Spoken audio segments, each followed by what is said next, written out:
Ladies and gentlemen, good day and welcome to IOL Chemicals and Pharmaceuticals Limited Q3 and 9 months FY21 earnings conference call hosted by Antique Stock Broking Limited. As a reminder, all participant lines will be in the listen-only mode and there will be an opportunity for you to ask questions after the presentation concludes. Should you need assistance during the conference call, please signal an operator by pressing star then 0 on your touchtone phone. Please note that this conference is being recorded. I now hand the conference over to Mr. Anubhav Adlakha from Antique Stock Broking. Thank you, and over to you, sir. Good afternoon, everyone. On behalf of Antique Stock Broking and ITI Capital, I would like to thank you all for joining us on the IOL Chemical and Pharmaceutical Q3 and 9 months FY21 earnings call. Today we have with us Mr. Vijay Garg, Joint Managing Director, Mr. Abhay Singh, AVP and Company Secretary, and Mr. Pradeep Khanna, CFO with us. We'll begin the call with opening remarks from the management, followed by an interactive question and answer session. I will now hand over the call to Mr. Garg for his opening comments. Thank you, and over to you, sir. Thank you, Abhay. Good afternoon, everybody. Thank you for taking time to participate in this earnings call. I hope all of you and your families are safe and in good health in this pandemic times. I trust you all have had an opportunity to run through the documents which we have shared earlier. Before we take the questions, we would like to throw some light on the business and share some perspective on performance during the quarter and 9 months. IOLCP is one of the leading API manufacturers in India and is a significant player in the field of commodity chemicals and specialty chemicals. IOLCP, as all of you know, is the largest producer of ibuprofen in the world with an installed capacity of 12,000 metric ton per annum. This is the only company, IOLCP is the only company which is completely backward integrated for all the major chemicals which are required to produce ibuprofen. IOLCP presently holds around 35% of the total world market share in ibuprofen. Along with ibuprofen, IOLCP is also among the top producers of ethyl acetate with an installed capacity of 87,000 metric ton per annum. Our company is also second largest producer of isobutyl benzene, which is the key intermediate for ibuprofen and hold around 30% of the global market share. Ethyl acetate has wide application like in pharmaceutical, in ink industry, packaging industry, adhesive, surface coating, etc. Company has the R&D facility which is approved by Department of Scientific and Industrial Research and equipped with all the advanced analytical instruments. Now I will share with you the major quarterly numbers. Our revenue was 521 crores for quarter 3 as compared to 515 crores in last year same quarters. EBITDA margins for the quarter was 165 crores in this quarter compared to 163 crores in the same quarter last year. This is around 1% growth on year-to-year basis. Our PAT for the quarter was 115 crores as against 98 crores last year. This is higher by approximately 17%, which is largely due to increased on account of lower financial cost. In the global chemicals and drug supply chain, IOL continues to take advantage of newer opportunities as and when they are present to themselves. In conclusion, let me highlight that IOL Chemicals and Pharmaceuticals is very well geared up to take up and deliver any opportunity which is available in the market with its skills and dedicated manpower and high-tech world-class facilities. With this, I would like to hand over the call to my colleague, Mr. Pradeep Khanna, who is CFO of the company. Over to you, Mr. Pradeep Khanna. Thank you, Mr. Der. Good afternoon, everyone, and warm welcome to IULCP Quarter 3 and 9 months Financial Year 2021 earnings call. I will take you to mention highlights for the quarter ended 31st December 2020. Total revenue for the quarter increased by 1% to rupees 521 crore as compared to rupees 515 crore in quarter 3 of financial year 2020.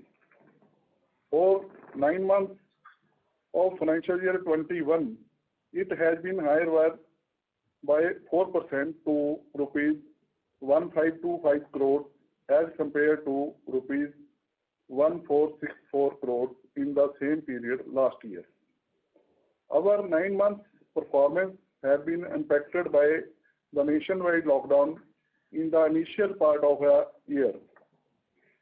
In quarter 3 of financial year 21, EBITDA was higher at rupees 165 crore as against rupees 163 crore reported in the third financial quarter of the preceding year. EBITDA margin has significantly remained consistent at 31.7% this year compared to quarter 3 of financial year 20. For 9 months of financial year 21, EBITDA has increased by 11% to rupees 499 crore as compared to 448 crore in the same period of the last year. And EBITDA margin was 32.7% compared to 30.6% during 9 months of financial year 20. Profit after tax for quarter 3 stood at rupees 114.8 crore as against 98 crores during quarter 3 of financial year 20. Depreciation for the quarter was rupees 10 crores, while the finance cost declined by 60%. It is 1.5 crores in quarter 3 of financial year 21. Coming to the segmental performance in quarter 3 of financial year 2021, the revenue from chemical stood at 219.9 crores as against rupees 193.9 crores in quarter 3 of financial year 2020, thereby increasing by 13.4%. This segment has achieved a stellar performance on account of market demand and operational efficiency. This segment contributed to 41% of total revenues. EBIT stood at 32.35 crores with EBIT margin at 14.7%.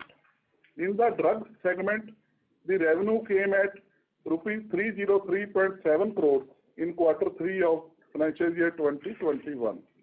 EBIT for the segment came at rupees 118.5 crores, translating to margin of 39%.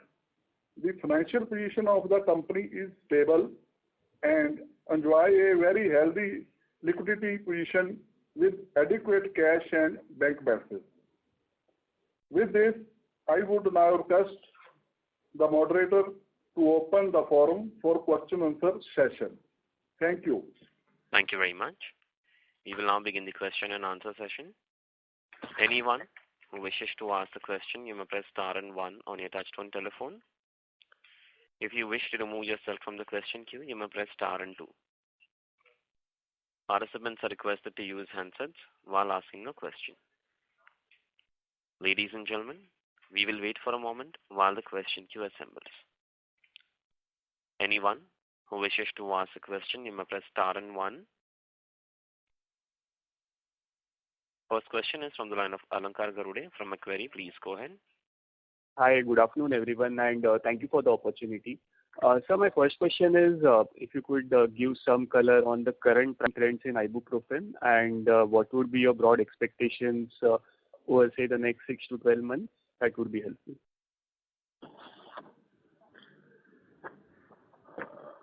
Regarding Ibu pricing, see, ibuprofen pricing are stable for the quarter, December quarter. So we have not seen any kind of correction happening in the pricing as far as the ibuprofen is concerned. Though the sale has came to a stagnancy because of the stocking in first 2 quarters by various customers. So that way, I would like to answer your question. The ibuprofen prices are stable as of now.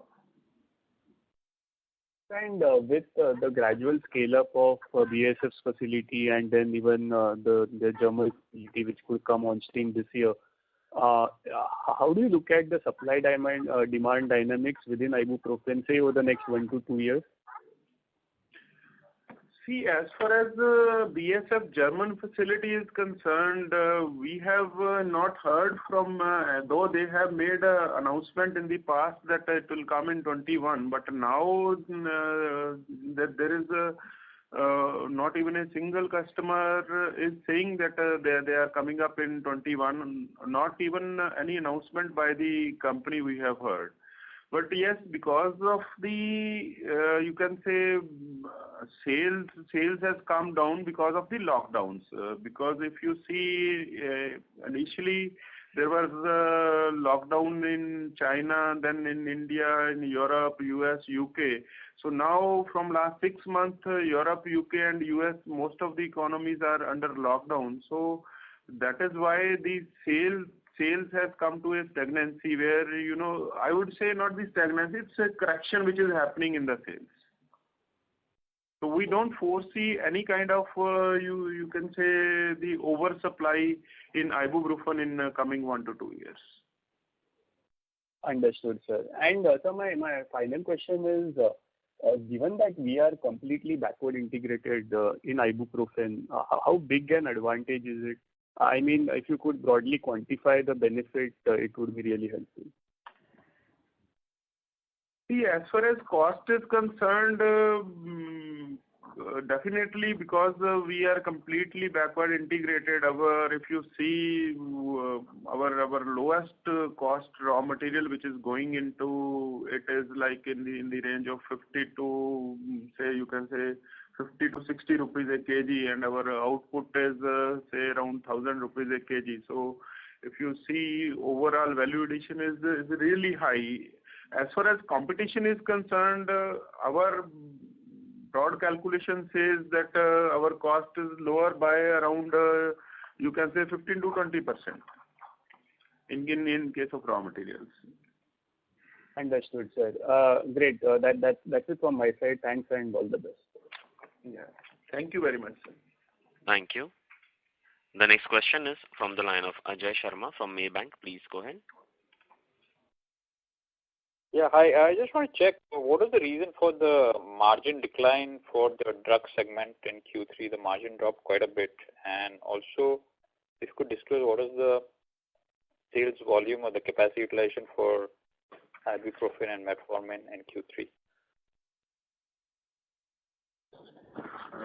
Q3, the major drop is because in the previous question also I have mentioned that due to COVID, customers have done panic buy in the first and second quarter of this year.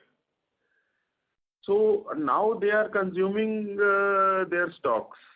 Along with this, with the improved condition in health and hygiene and the lockdown in the various countries in Europe, UK and Latin America, the demand is not much. Because of that shortage in demand, we have lost our around, you can say, 10% sales volume in ibuprofen. So since ibuprofen is a major profit-making product, so that is the only reason. Though in this quarters we have done very good sales in terms of you can say in chemical segment. Chemical segment our sales has increased by 5%, and their margins has also increased drastically. What is the capacity utilization of sales volume for ibuprofen and metformin Q3? See, overall, in 9 months, we have done around 80% of the sales capacity utilization in ibuprofen, whereas in metformin, it has touched around 50% of the installed capacity. Okay, and on the API pipeline which you have, so which are the key products you expect to commercialize over the next 1 or 2 years? And also metformin, where do you see that in terms of capacity utilization going forward? Means, do you think that will also be become a big contributor going forward?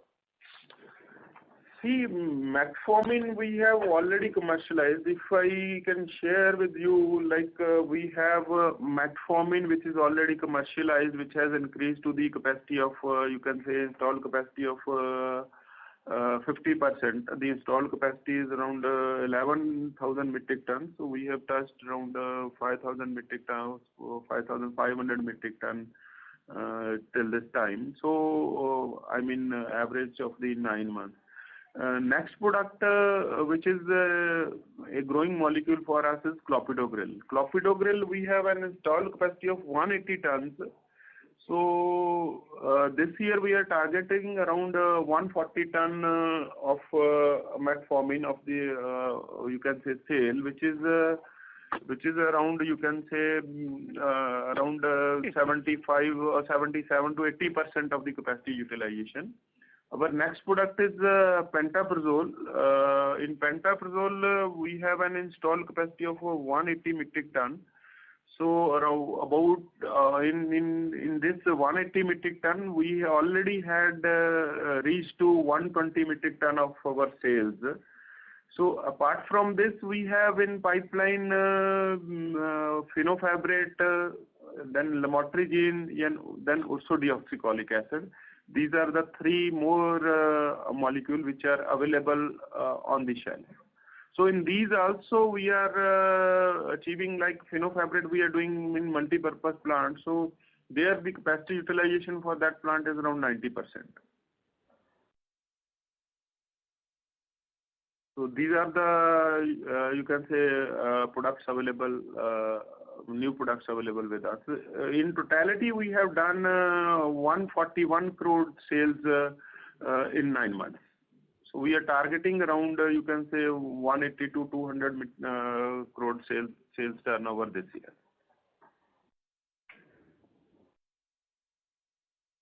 Okay, and just the last question. So any plans of increasing capacities in any of the molecules? Yes, in a way we can say we are planning to increase the capacities. Like we have a plant which we called FLU Flu, which is a multi-purpose plant wherein we will be manufacturing fenofibrate, L for lamotrigine, and U for ursodeoxycholic acid. So this plant we have designed to manufacture 150 metric ton of fenofibrate, 140 ton of lamotrigine, and 96 ton of ursodeoxycholic acid. Like this is a multi-purpose plant, so we will be increasing the capacity of these 3 products in this plant. Okay, thank you, sir. Thank you. The next question is from the line of Varun from AQF Advisors. Please go ahead. Good afternoon, sir. Thanks for giving me a chance to ask this question. I hope I'm audible. Yeah, you are audible. Right. Sir, this question is regarding the drug segment. Sir, previous call it was stated that we would like to target 30% revenue. So sorry to interrupt you, but your voice is breaking. The voice is not clear. 1 second, please. Is this better? Yeah. Yeah. Sir, just referring to previous call, so we have mentioned we would like to target somewhere around 30% revenue within the drug segment from other products, that is non-ibuprofen products. So quick calculation means that on a full year basis, this would be somewhere 450 to 500 crores of full year revenue.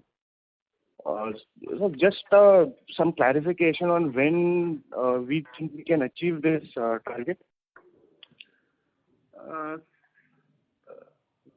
very valid question, and even this question is very near to our heart also, because we are targeting much more revenue from other than ibuprofen. So we are targeting 400 to 500 crore revenue. Like I mentioned, this year we are targeting around 200 crore. So in coming 2 years' time, my expectation is that we will be able to achieve our target. Like wherever the products we are increasing our clientage in all our products. If you see metformin, we have increased the capacity, as I mentioned, in fenofibrate, clopidogrel, even pantoprazole, motrigine, ursodeoxycholic acid. We are witnessing a demand in these products. So to answer your question, in coming 2 years time, you can say 2 to maximum 3 years time, we will be able to achieve the 500 crore target from other than ibuprofen products. Oh, okay. Sir, and second question is regarding the chemical segment. This time the EBIT was somewhere around 13-14% margin. So this is because of better realization from ethyl acetate? Yeah. Along with the ethyl acetate, IBB has added, but major it has come from ethyl acetate margins. Sir, IBB, how much is being sold in the external market? If you can share that figure. Around 25% we are selling in external markets. 75% is captive consumption. Okay. All right, sir. Thank you very much. Thank you, sir. Thank you. The next question is from the line of Nimish Mehta from Research Delta Advisors. Please go ahead. Yeah, thanks for the opportunity, and congrats on continuing good set of numbers. This question is more on the business model, and I would like to understand, you mentioned that in ibuprofen we have the least cost, right, in comparison to other players. So is it only because of the backward integration we have, or we also have some differentiated process or some R&D in process chemistry, which is how we have achieved this? Yeah, Mr. Nimish, this is a combination of various things. So one, as I mentioned, 15 to 20% is on account of, you can say, the backward integration, wherein we are getting those margins vis-a-vis our competition. Apart from this, our R&D, along with the new product development, one team we have dedicated for the improvement of the, you can say, process cost in the existing product. Like we have not dedicated the entire R&D team for the new developments. One set of people is dedicated for the improvement in terms of you can say raw materials. So it's a mix. Okay. So what I'm trying to understand, for example, when you select a new product, you select purely based on our ability to backward integrate, or you also before you start you are sure of a process which is also lower cost than others. So, is it a capital intensive business model, or do we have R&D also before we select the product? That's what I'm trying to understand. No, we are always going with the R&D. The selection criteria, if I broadly share with you, is based on R&D. So on the we are into generic space. All our products are generic products. So our marketing team is going in the market. So they are collecting few names of the product which are are in generic space and sold in higher numbers, or there is demand supply gap. From that the product goes to our R&D. So in R&D, we have two criteria for the product selection. One is no doubt first and foremost is the raw material cost, and the major thrust we give that it should be first is non-China dependent intermediate should be there. So our first target is that the product which we select or which our R&D manufacture should not be dependent, any intermediate should not be dependent on China. Second is on environment concern. The product should not be a highly polluting product. So this is the selection criteria for all our products. Of course, RM cost is also the major part. Okay. Okay, no problem. Yeah, I actually had any, maybe follow up, but I think I should take it offline. No issues. Thank you very much for that. Yeah. Thank you, Mr. Thank you. The next question is from the line of Keshav Kumar from Raksan Investors. Please go ahead. Hi, sir. Thanks a lot for taking the question. Sir, in an interview on a public news channel a day before, you said that there has been a correction in ibuprofen prices due to a demand and supply gap. But with the first participant, you were telling that the prices have remained fairly stable in the past quarter. So, sir, could you clarify whether it's a dual impact of the prices falling as well as volumes in this quarter? See, yes, you are right. In G Business interview, I have mentioned. I have mentioned in the previous question that for the quarter we are able to sustain. No doubt there is a correction because demand has come down because of lockdowns. All pharmaceutical products which are used in flu or antibiotics, you can say general ailments, the demand is low. So we are able to sustain. The reason is the long-term commitments which our customers has done. So this is an ongoing process. Like it's 60 to 70% of our customers are giving us long-term orders.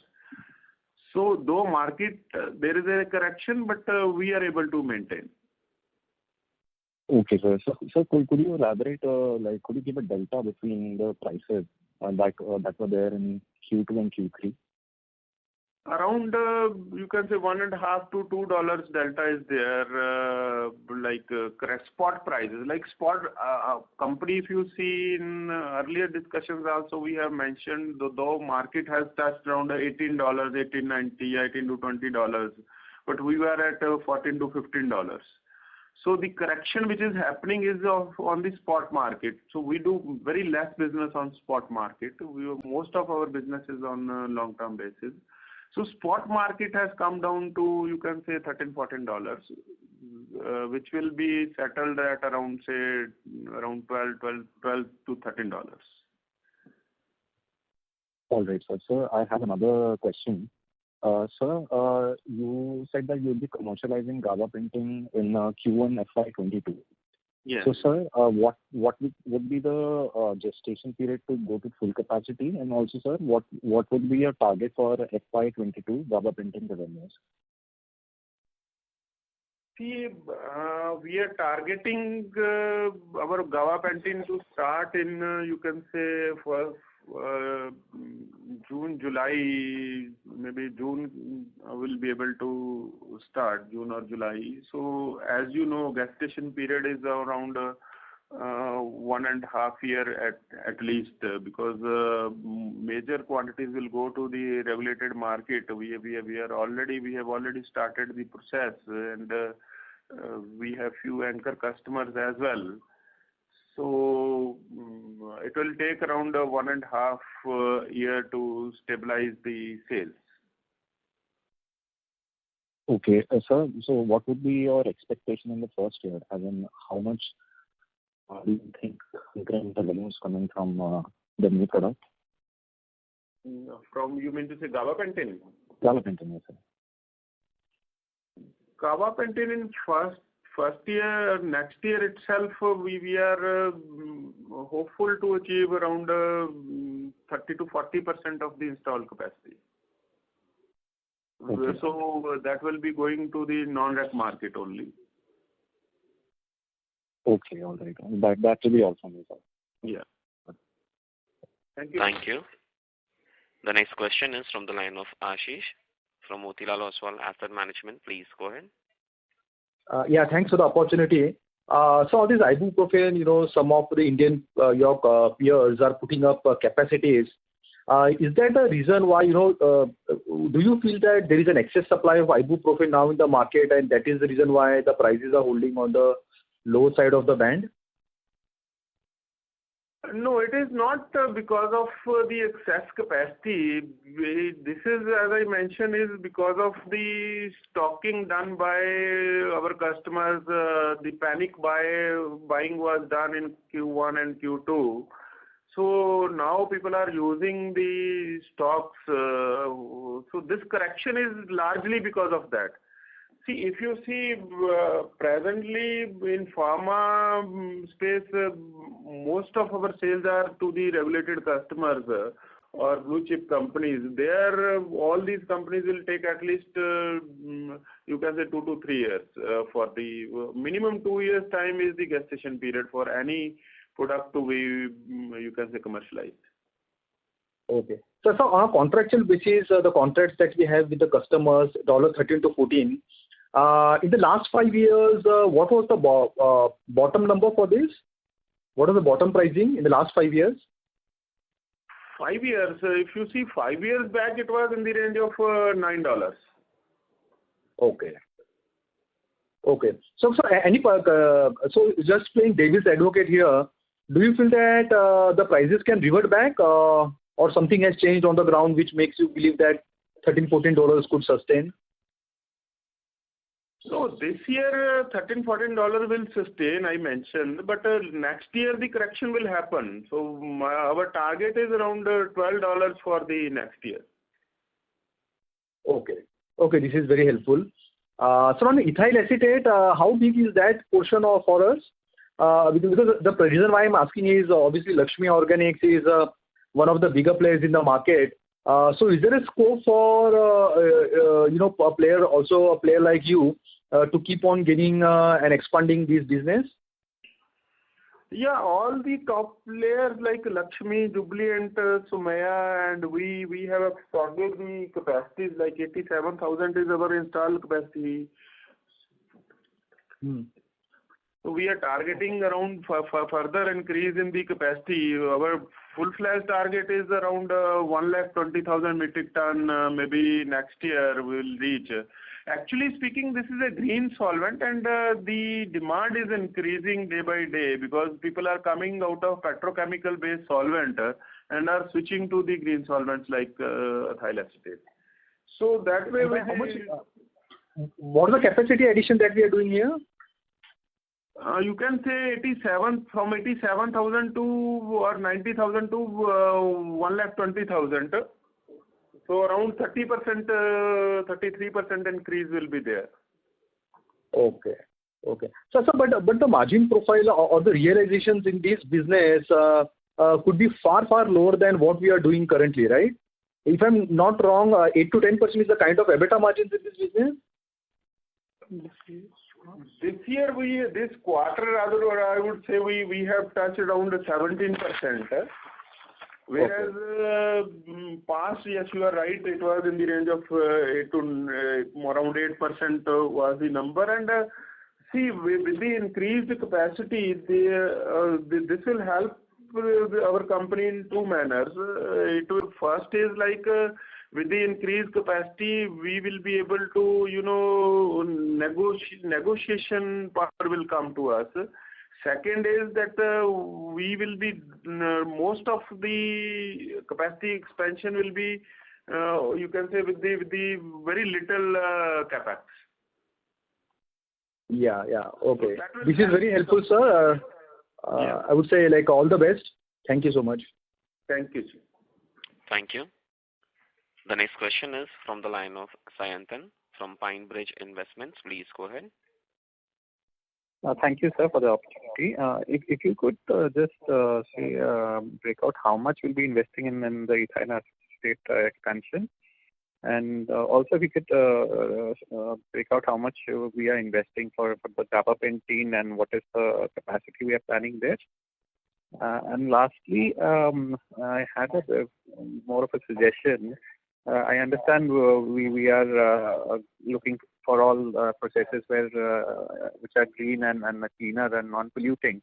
I would request you to share some details in your annual report in terms of the efforts we've made in terms of reducing our carbon footprint, and what are the efforts we're putting in that direction. And then if you could just put additional details on an annual report, that will be helpful, because these days ESG is becoming a big concern. So I would request you to shed some additional, and some company already does it. We just need to put more of that in the annual report, and disclose a little bit more data on that. Thank you. Thank you very much, sir. Your suggestion is very well taken, and my team is along with me listening this, and even on personal ground also, I would request my team to incorporate your suggestion in times to come in our annual report, and definitely we will do sir. We are in the process, and wherever some external help is required to assess the data, we'll do that. Definitely we'll include this in our annual report. So on the question front, like ethyl acetate, maximum to my mind is that debottlenecking and adding some equipment. We'll be investing around 10 crores, not more than that, on ethyl acetate. So to increase the capacity by 30%. So as far as gabapentin is concerned, we are coming up with a plant which is having capability to produce 600 metric ton per annum, so around 50 tons a month. It will be the capacity. With a capex which we are targeting is around 60 crore capex is planned for this gabapentin. Thank you, sir. Yeah. Thank you. Thank you very much. The next question is from the line of Shanti Patel from Shanti Patel Investments. Please go ahead. Good afternoon, sir. With this all expansions, etc., what will be our approximate turnover for the year 21-22, and what will be the percentage of PET approximately?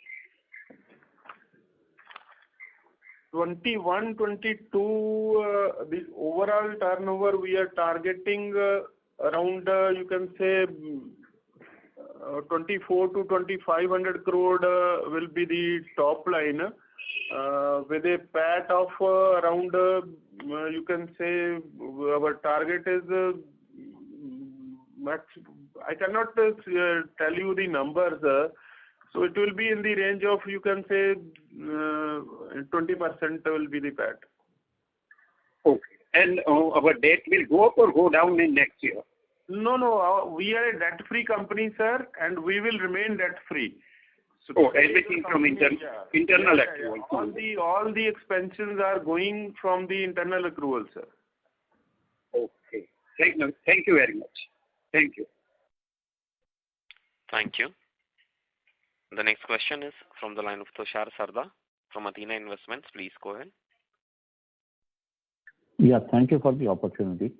You're guided for 20-25% growth for next 2-3 years. Now, in view of the lower volume of ibuprofen and also the likely falling prices, does this guidance remain, or you think we will grow at a lower rate? With this correction coming in ibuprofen, so we are targeting, say, around 15% growth. So like I mentioned, for 21-22, we are targeting 2400 to 2500 crores revenue. Definitely correction will come, but at the same time, we are going to, increase our capability in ethyl acetate, which we have already done, and in the process, maybe within a quarter time, we'll be increasing the capacity, maybe in the phased manner. From our total target is 30%, maybe 20% growth you will see maybe next quarter or the running quarter, and Along with that, the revenue increase from the new products will happen. And what about profits? At what rate the profits will grow? Profits, sir, we are targeting, say, in the range of 15%, sir, PAT. Okay. Okay. Thank you, sir. Thank you. The next question is from the line of Paresh Jain from Bajaj Allianz Life Insurance. Please go ahead. Yeah. Hi. Thank you for taking my question. Just on ibuprofen, you said that you don't. Do you sell in the spot market, or is it completely all long-term contracts? No, some quantities we sell on spot. It's around 70% is on long-term basis. Long-term understanding is there. On 30% is on the spot market. Okay. Okay. And the realizations that you said of $13, that was for this particular quarter, right? For ibuprofen. Yes. Yes. Right. And how has the realization been last 9 months versus this 9 months? You mean last year? Yeah. Or last December? In the same range. It's in the same range. Like last year, maybe one. I don't have the exact numbers for last year, but it's in the range of $14 to $15. Like this, last year, it may have touched $15, and this year it may be 14.5. Like 70% of the business we are doing on long-term basis, and even spot market. Our spot market is say. In real term, it is in the range of 10 to 15%. In 30% also, 50% is the understanding where we don't have any paperwork done, but you can say in other terms we are clear that these customers are dedicated to us. So correction is not more this year. It's not more than say $0.50. Okay. So, what I was trying to understand, let's say in the last 3 to 4 years, how has the pricing been on the contract side for you on the ibuprofen market? See, 5 years back, say in the range of $9, it was around 50 to 60. Then with after this shortage start happening, so we enter into the contract with the long-term customer or the blue chip companies, very big names, which are very big names. You can say in the pharma space. So there also we are on yearly basis. So that way, to answer your question is like it was in the range of $9, then $11, then $14, $15. This is the range, say in the 70% range covered. Okay. Okay. And what gives you confidence that it cannot come down back to $9? See, it will not come to $9, but say in 2 to 3 years time, it will come in the range of $11. Like all big companies, they are not ready to sell. Like the companies who has increased the capacities or capabilities is majorly because of the price rise. Okay. Okay. And just to understand, put things a little bit more clear, for next year FY22, you will benefit from the gabapentin capacity coming up, right, and the ethyl acetate facility coming up. Is that correct? No. Next year we will not be benefited because of gabapentin capacity. Next year from other products like I want to mention here, sir, that any pharma product which you want to sell in regulated market, minimum time you require gestation period is 2 years. After say 6 months to 1 year, we are selling in a non-reg market from where you will not get much margins and much volumes. So that way we are not expecting anything coming or benefits coming from gabapentin. But yes, the product which we have launched 2 to 3 years back, like clopidogrel, pantoprazole, even our flu is coming up, like where we will be manufacturing fenofibrate, lamotrigine, and also deoxycholic acid. Okay. Okay. Yeah. Right. Fine. Thank you. Just one last question before I drop out. this the contract prices that you said they're annually reset. When are they annually reset? Yeah, they are annually reset. No, when? Is it like in April or January or how? Or is it spread across the year with different customers? It is happening in the month of, for the foreign customer or most of the customer, overseas customer, it was happening in the month of, you can say, November, December. During CPHI, we started the dialogue and then we were finalizing in the month of December. But overseas customer, it has already been finalized, and domestic, yes, it's a March cycle. Okay. And for overseas, you finalized at $12 for next year, for this year, Jan to December now. Sorry, sir, this number can't be disclosed. Okay. And what percentage of your sales come from the regulated market for ibuprofen? Percentage of sale, if I see, it's 50-50 for us for ibuprofen, and from the regulated market, around 50% of that 50% comes from the regulated market. No, I didn't get it. What was the earlier 50%? See, if we see total say 10,000 ton we are going to sell. So from that 10,000 ton, 5,000 ton will be from the regular export and 5,000 will be from the domestic. Okay. And around you can say 2,500 tons to 3,000 tons we are selling in the regulated market. Okay. Fine. Thank you. Yeah. Thank you very much. Thank you very much.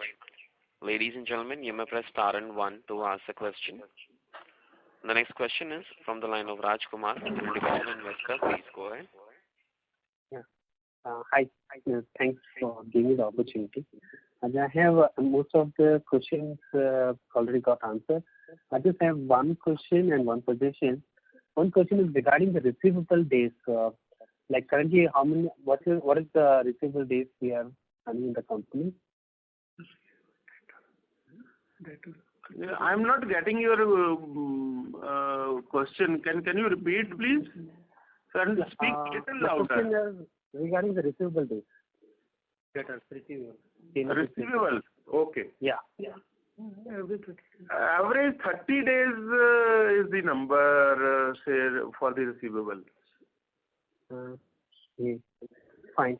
And one suggestion is from my side is regarding your company's website. It looks a bit old-fashioned. Like I don't know if you want to continue that way or you want to improve now, because we are moving into overseas business. In coming 1 month, within March, you will find a very good and elaborated with the latest tools and techniques used for the website. It's already under process for development, sir. Okay. Thanks. Thank you very much.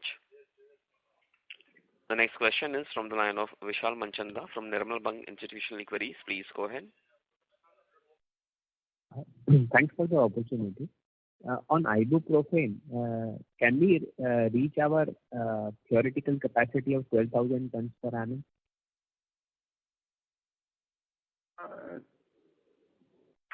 For coming year, definitely no. But yes, we are targeting. See, with this correction happening after that, since we have reached to almost all the big pharma customers in US as well, where we have already got many ANDAs under approval or got approved. So once this correction happens, so maybe in 23 we will be able to achieve the full capacity, sir. Okay. And so basically there is no technical constraint in terms of achieving that 12,000 tons? No, there is no technical constraint. All the constraint which was there, say maybe 2 years, 3 years back, now those constraints are not there because we have reached to all from big to small customers. Most of the customers has approved us, sir. Okay. And sir, when you said your costs are lower by 15% compared to competitors, so do you just mean at the gross level, say, at the raw material level, or you mean at the EBITDA level you would be? No, it's on raw material level, sir. Okay. So you also get the benefit of scale on top of that. Yeah, definitely. Yeah. That is on account of, you can say, raw material cost because of backward integration. Along with that, we have 12,000 metric ton installed capacity at, say, very less capex. So that way, the additional margins will come from the, you can say, scale. Got it, sir. And sir, on the multi-purpose plant, wherein you're going to manufacture phenolphthalein, lamotrigine, and other APIs, so is that ready and up for commercialization? No, it is under construction. It will be like we are targeting May, June will be for this flu multi-purpose, and June, July for gabapentin. Both the plants are under construction, sir. So you would be able to start commercial revenues in FY22. For flu, for multi-purpose product, yes, we will be. But for gabapentin, you can say 22 will be doing the commercial production. Commercial, some quantity will start, but not the full capacity.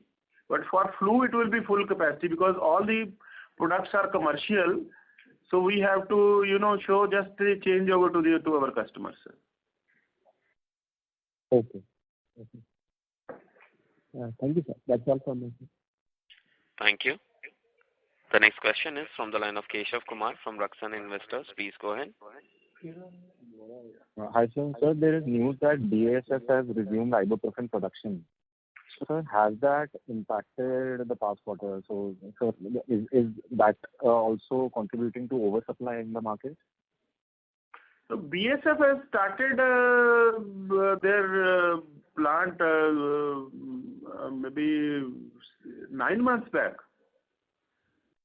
This correction is not account of BASF. All these suppliers are facing the same problem. This is majorly because of the overstocking by our customers, sir. Okay, all right, sir. Yeah. That will be all from me. Thank you. Yes. Thank you. The next question is from the line of Tushar Sarda from Athena Investments. Please go ahead. Yes, thank you for the opportunity again. So what I understand from whatever you have said on the call so far is that next year there may be a drop in price of ibuprofen and volumes, let's assume, are constant. So ibuprofen actually will degrow, and your other pharma products will grow by around 150 crores, and some part of growth will come from ethyl acetate. So can you talk a little more on ethyl acetate business in terms of, what is the raw material, whom do you sell to, and how do we compare with competition? That will be helpful. Thank you. See, ethyl acetate, you have asked about the raw materials. The raw material, we are using two raw materials. One is ethanol, which we are importing from US, and second is acetic acid, which we are importing from various countries like Malaysia. We are importing from China. So some quantities we are buying from India as well. As far as ethyl acetate is concerned, for next financial year, we are targeting a growth of 30% in ethyl acetate. So ethyl acetate, we have very vast reach. Like we are present pan India, number one. Number two, we are selling, say, around per month, around 20% goes in exports as well. So overall, if I see, we are present in pharmaceutical market, we are present in, you can say, lamination, we are present in solvent industry. Wherever the applications of ethyl acetate are concerned, we are present. And with this present capacity, we are always oversold by, you can say, 1 or 2 months. So that is the reason which is, forcing us to increase the capacity. So, along with this, as you have also mentioned that we are targeting around 200 crore additional revenue from the new products. So this will, compensate or rather both things put together will be achieving our targeted numbers of 24 to 2500 crores next year. Okay. In the past, sir, the company had difficulty due to fluctuation in prices of ethyl acetate. So how do you, hedge against this risk going forward?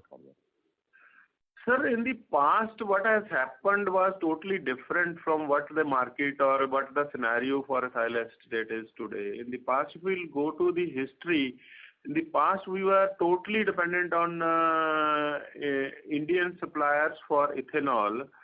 So, ethanol, Government of India has came up with a policy to mix it with the petrol and diesel. So, all of a sudden, all the suppliers have started giving it to the petroleum companies, where they were getting around 50% higher prices than at whatever we were. So now the scenario has completely changed, sir. If you talk of all the customers, all the you can say manufacturer, I would say in India or in China or anywhere. Like one thing is clear that this product is not a importable product in India from China or anywhere, because one is the 7.5% duty, second is the freight and all, and along with that, all these manufacturing countries are importing now ethanol either from, majorly it was coming from USA, now it has started coming from Brazil. So these are the two destinations. So entire world is completely competitive, sir. So today's scenario is totally different from what has happened in 2014. So please be rest assured, sir, your company is now having the scale where we are able to compete with the global players, sir. Okay. And sir, the last question, is ethyl acetate sold in contract basis or is it a spot market? It's not yearly contract, but yes, monthly contracts are there. Monthly contract along with spot, because this is a commodity chemical, sir. Okay. So, but you will have enough measures in place to ensure that you're adequately hedged and price fluctuations doesn't hit us adversely. Yes, sir. All the fluctuations because we are doing 2 to 3 months contract for the ethanol as well as the acetic acid. Okay. Thank you, sir. Thank you. The next question is from the line of Alankar Garude from Macquarie Group. Please go ahead. Hi, sir. Thank you for the follow-up. Sir, a couple of questions. Number one, you mentioned about ibuprofen pricing being in that $12-13 range as in FY22, and it could possibly come down to, say, about $11 in the next 2 to 3 years. So is there a further risk to this number, assuming the BASF's German facility comes on stream in, say, 2021? Just to answer your question, sir, see, BASF has announced $12.50 for the German facility.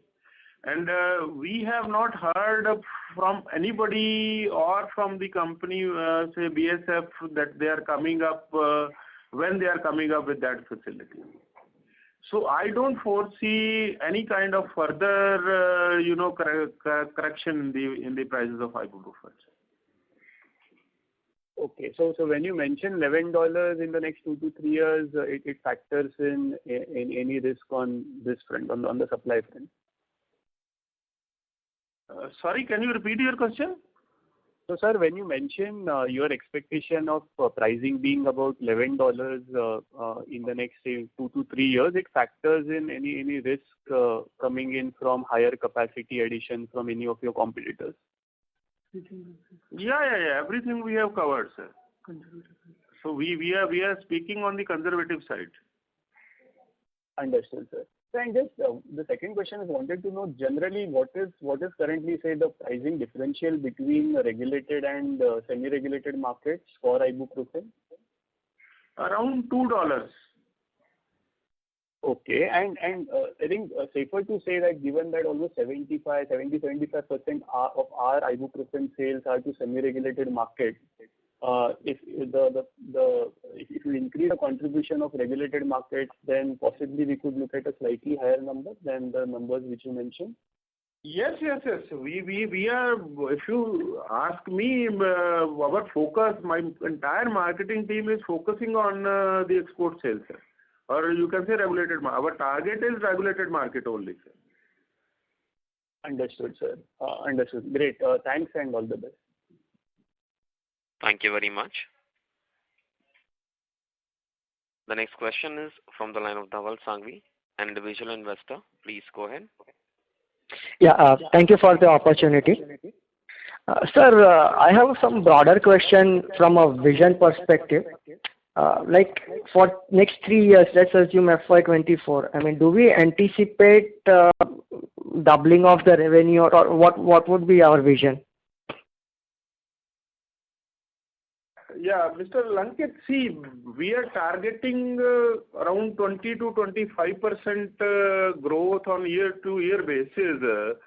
But because of this correction, our target is around 15% for the next year. So we are confident that with the product pipeline and with the new products revenue growing, so we'll be able to sustain 15 to 20% growth rate in coming 4 to 5 years. Okay. And sir, another question being, so if we consider 4 to 5 years, what would be our target of our share from ibuprofen versus non-ibuprofen? I mean, what would be the percentage, if you can help me? We are targeting around 30% revenue from ibuprofen. Balance 70% will come from the other products, chemicals or new pharma products. And our blended margins will still remain the same? Not of today, but yes, in the range of 15% we are targeting. So okay. If we get any good opportunity, it may increase to 20%. Okay. And sir, one last question. Based on the PLI scheme that government has announced, I understand that we are currently not looking, but anything in the pipeline, in the R&D that may be attributing towards that we may be thinking on? See, the PLI scheme is majorly, the thrust area there is antibiotics and the fermentation products. So presently we are not focusing on, our R&D is not focusing on those. But yes, with the kind of surplus cash available, if any opportunity we get, so definitely we can explore. Sure. Thanks a lot and all the best. Yeah. Thank you very much, Mr. Lankit. Yeah. Thank you. Ladies and gentlemen, that was the last question for today. I will now hand the conference over to the management for closing comments.